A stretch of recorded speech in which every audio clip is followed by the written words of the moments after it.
Hello everyone. इस video में हम लोग देखेंगे अडॉल्फ हिटलर की बायोग्राफी को। मैं इस वीडियो में कवर करूंगा हिटलर की पूरी लाइफ को, शुरू से लेकर अर्ली ईयर से लेकर हिटलर के डेथ तक। तो शुरू करने से पहले देखते हैं अडॉल्फ हिटलर का एक ब्रीफ इंट्रोडक्शन। तो जैसा कि आप लोग सभी जानते हैं, अडॉल्फ हिटलर जर्मनी का सुप्रीम लीडर था और 20वीं सेंचुरी का वो one of the most powerful और खतरनाक डिक्टेटर में से एक था। 1933 की शुरुआत में वो जर्मनी में पावर में आया और उसी के गलत डिसीजंस के कारण वर्ल्ड वॉर 2 की शुरुआत हुई। 1940s में जर्मनी इतना पावरफुल था कि उसने यूरोप का मेजर हिस्सा ऑक्यूपाई कर लिया था। तो शुरू करते हैं हिटलर के अर्ली ईयर्स से। हिटलर का जन्म 20 अप्रैल 1889 को ब्राउनआउ एम इन नामक शहर, ऑस्ट्रिया के शहर में हुआ था, जो कि एस्ट्रियो जर्मन बॉर्डर पे सिचुएटेड है। और इसके जो पिताजी थे एलियोस, ये स्टेट कस्टम ऑफिशियल थे जो कि रिटायर हो गए थे। और इनके पिता की तीसरी वाइफ से हिटलर का जन्म हुआ था। हिटलर का ज़्यादातर बचपन का समय ऑस्ट्रिया के लिंज नाम के शहर में गुजरा था। इनके पिता की तरह हिटलर सिविल सर्वेंट नहीं बनना चाहता था, सरकारी नौकरी नहीं करना चाहता था, और इसी के कारण सेकेंडरी स्कूल में खराब परफॉर्मेंस के कारण आगे चल के ड्रॉप आउट करना पड़ा। हिटलर के पिता की पहली और दूसरी वाइफ से हिटलर के काफ़ी सारे स्टेप ब्रदर्स एंड सिस्टर्स भी थे, जिनका आगे चल के निधन हो गया। हिटलर आर्टिस्ट बनना चाहता था, लेकिन Vienna academy of fine arts में उसे एडमिशन नहीं मिला। 1903 में हिटलर के पिता के मरने के बाद, उसके 5 सालों बाद उसकी माता क्लारा का भी निधन हो गया 1908 में। और उसके बाद हिटलर वियना चला गया। वहाँ पैसे कमाने के लिए उसने सीनरीज, मॉन्यूमेंट्स की पेंटिंग बनाकर बेचना शुरू किया। और वियना ही वो जगह है जहाँ पर हिटलर का पॉलिटिक्स में इंटरेस्ट आना शुरू हुआ, जो बाद में नाजी आइडियोलॉजी में तब्दील हो गया। ये जो तस्वीर आप देख रहे हैं, ये हिटलर की माता क्लारा और पिता एलियोस की तस्वीर है। हिटलर का फिजिक अच्छा नहीं होते हुए भी, क्योंकि वर्ल्ड वॉर 1 में सैनिकों की बहुत ज़रूरत थी, इसलिए उसे जर्मनी की आर्म फोर्सेस में इंडक्ट कर लिया गया हिटलर को।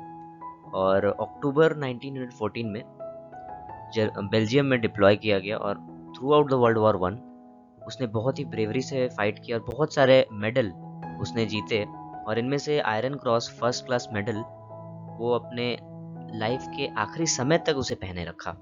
1918 में जर्मनी के म्यूनिच में हिटलर आर्म फोर्सेस में शामिल होकर भी उसने स्मॉल जर्मन वर्कर्स पार्टी को ज्वाइन किया। इस पार्टी का जो इंटरेस्ट था वो वर्किंग क्लास और वर्किंग कम्युनिटी को लेकर था, और ये काफ़ी राष्ट्रवादी सोच वाली पार्टी थी। हिटलर के काफ़ी अच्छे भाषण देने के स्किल के कारण और उसके बहुत ही एनर्जेटिक वे में काम करने के कारण पार्टी में बहुत तेज़ी से वो ऊपर चला गया। और 1920 में उसने पार्टी को पूरी तरह से ज्वाइन कर लिया और आर्मी को लेफ्ट कर दिया। उसके बाद वो पार्टी में पूरी तरह से प्रोपेगेंडा में जुड़ गया।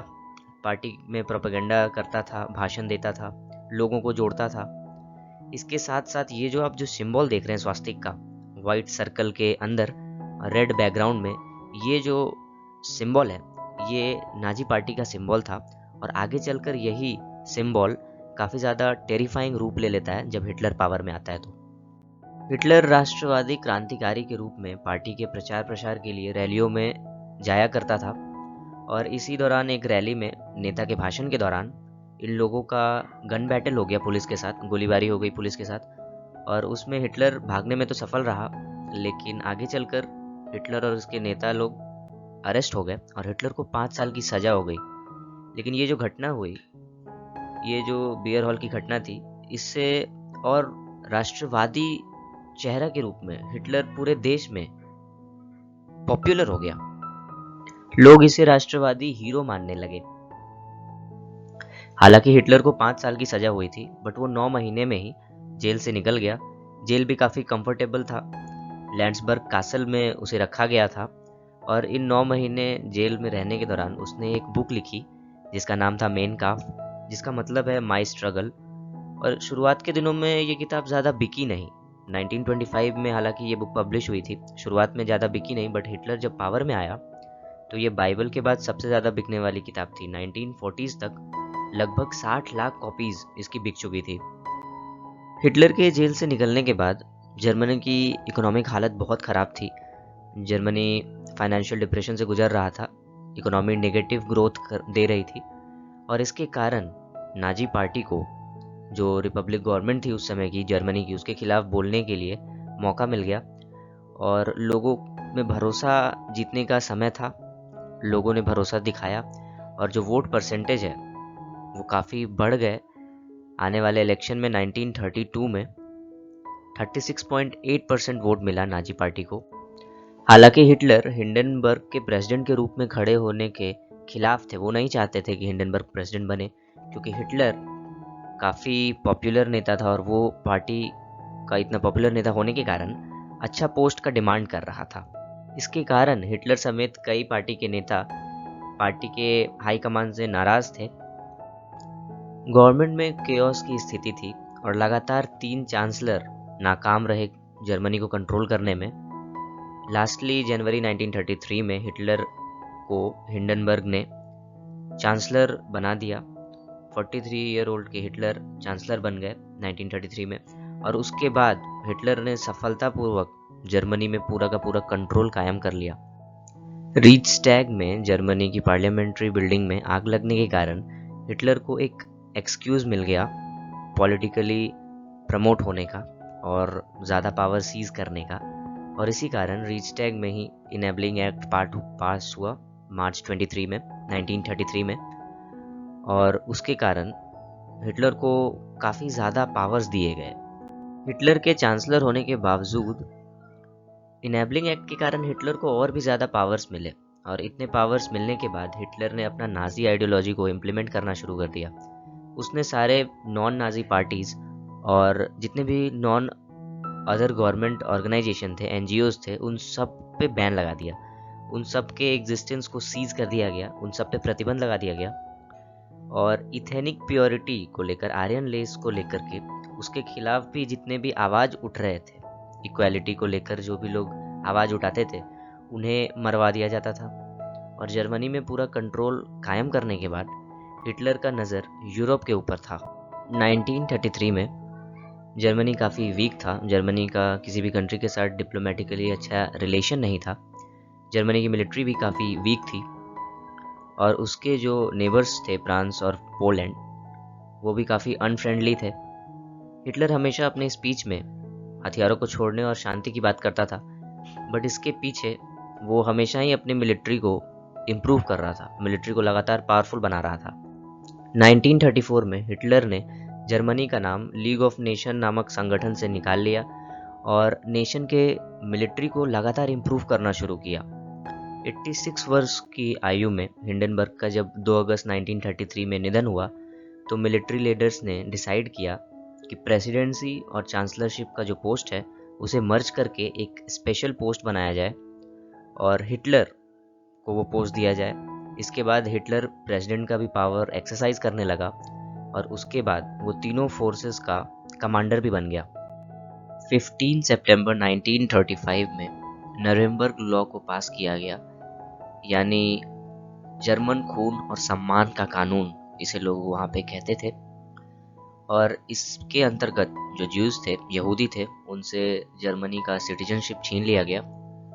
बहुत सारे रिस्ट्रिक्शंस लगाए गए ज्यूज के ऊपर। उनसे जर्मनी में किसी भी जर्मन के साथ शादी करने और उनसे रिलेशन बनाने का अधिकार भी छीन लिया गया। पार्क और पब्लिक प्लेसेस में भी यहूदियों का जाना अलाउड नहीं था।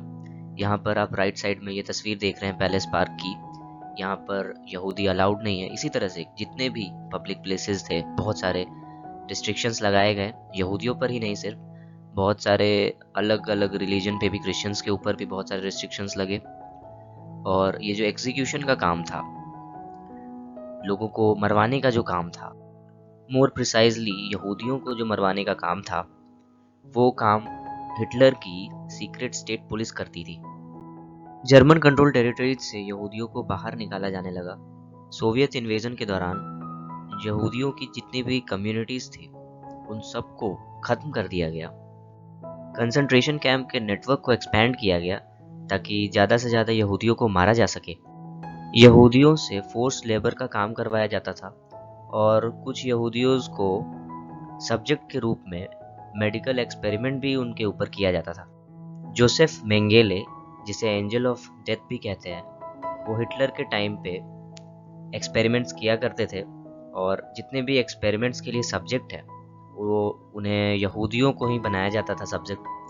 जितने भी हैंडीकैप और ट्विंस लोग हैं उन्हें भी हैंडीकैप लोगों को भी सब्जेक्ट के रूप में लिया जाता था। जोसेफ मेंगेले के एक्सपेरिमेंट्स के कारण कितने लोगों को ही उस एक्सपेरिमेंट ने परमानेंटली डिसेबल बना दिया। मौत से भी बदतर हो जाती थी उस एक्सपेरिमेंट्स के कारण लोगों की सिचुएशन। ये दो तस्वीरें काफ़ी विचलित करने वाली हैं। इन दो तस्वीरों में आप देख सकते हैं, बाईं और जो तस्वीर है ये कंसंट्रेशन कैंप का है। इसमें एक साथ इतने लोगों को डायरेक्ट ही मार दिया जाता था। और यहाँ पर राइट साइड में जो तस्वीर है, यहाँ पे आप देख सकते हैं सिपाही लोग बॉडी को दफन कर रहे हैं। यहूदियों के अलावा हिटलर ने क्रिश्चियंस को मरवाया, होमोसेक्सुअल्स यानी जो समलैंगिकता मानने वाले लोग थे उन्हें भी मरवाया, पॉलिटिकल जो ऑपोजिशन वाले लोग थे उन्हें मरवाया, रोमन और डिसेबल्ड लोगों को भी नहीं छोड़ा।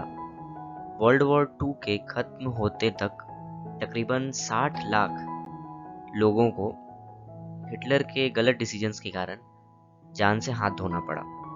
एल आमीन जो कि इजिप्ट में सिचुएटेड है, वहाँ पे यूरोपियन कंट्रीज के साथ डिफीट के बाद, और स्टालिनग्राड जो कि सोवियत यूनियन में था उस समय, अभी रशिया में है, वहाँ पे भी डिफीट के बाद जर्मनी काफ़ी वीक हो गया। साथ ही जो जर्मनी के एलाइज थे जापान और इटली, वो भी काफ़ी वीक हो गए थे। जापान ने पर्ल हार्बर में मिसाइल अटैक करके अमेरिका के हज़ारों सैनिक मार दिए थे और इस कारण अमेरिका भी वर्ल्ड वॉर 2 में कूद गया। अमेरिका ने पर्ल हार्बर का बदला हिरोशिमा और नागासाकी के ऊपर न्यूक्लियर अटैक करके लिया। जापान को पर्ल हार्बर का बहुत बड़ा कीमत चुकाना पड़ा। अमेरिका ने उसके ऊपर न्यूक्लियर अटैक किया और इसी के साथ ही वर्ल्ड वॉर 2 लास्टली खत्म हुआ। 1942 में यूएस ट्रूप्स भी काफ़ी नज़दीक आ चुके थे जर्मनी के। वो लोग नॉर्थ अफ्रीका पहुंच चुके थे और यूएस के भी जो भी एलाइज थे, फ्रांस हो गए, रशिया हो गया जो कि उस समय का सोवियत यूनियन था, सोवियत यूनियन हो गया, ये सब अच्छे पोजीशन में थे। और जर्मनी को इतने सारे फ्रंट पे हार मिलने के बाद हिटलर की जो सेहत है वो ख़राब होने लगी। वो लगातार दवाइयों पे रहने लगा और जनवरी 1945 में वो एक बंकर में छिप गया बर्लिन में। बर्लिन जो कि जर्मनी का कैपिटल है, वहाँ पे बंकर में छिप गया। और क्योंकि सोवियत यूनियन के सैनिक जो रेड आर्मी है, रेड आर्मी भी जर्मनी में इन्वेड कर चुकी थी, काफ़ी अंदर पहुँच चुकी थी और हिटलर को ढूंढ रही थी। 28 अप्रैल 1945 को आधी रात में हिटलर ने ईवा ब्राउन के साथ बर्लिन के उसी बंकर में शादी की। हालांकि ईवा ब्राउन के साथ काफ़ी समय से हिटलर रिलेशनशिप में था, बट लास्टली वो उसे लीगलाइज करना चाह रहा था। हालांकि मैरिज सर्टिफिकेट को साइन करते करते आधी रात बीत चुकी थी, इसलिए अगर उसे 29 अप्रैल कहा जाए तो गलत नहीं होगा। और अगले ही दिन 30 अप्रैल को हिटलर ने अपने आप को गोली मार ली और उसकी वाइफ ईवा ब्राउन ने जहर खा लिया। जहर को खाने से पहले उसे टेस्ट भी किया गया था, हिटलर की कुतिया के ऊपर उसे टेस्ट किया गया था। उस जहर का जो रिजल्ट आया था काफ़ी सक्सेसफुल था, बहुत जल्दी जान चली जाती थी उस जहर से। और इसके साथ ही हिटलर और उसकी वाइफ 30 अप्रैल 1945 को मर गए। और इसके साथ ही 7 मई 1945 को जर्मनी ने अनकंडीशनली अब पूरी तरह से हर फ्रंट पे अपने आप को सरेंडर कर दिया और इसके साथ वॉर एंड हुआ यूरोप में। Thank you for watching and stay tune for more such contents.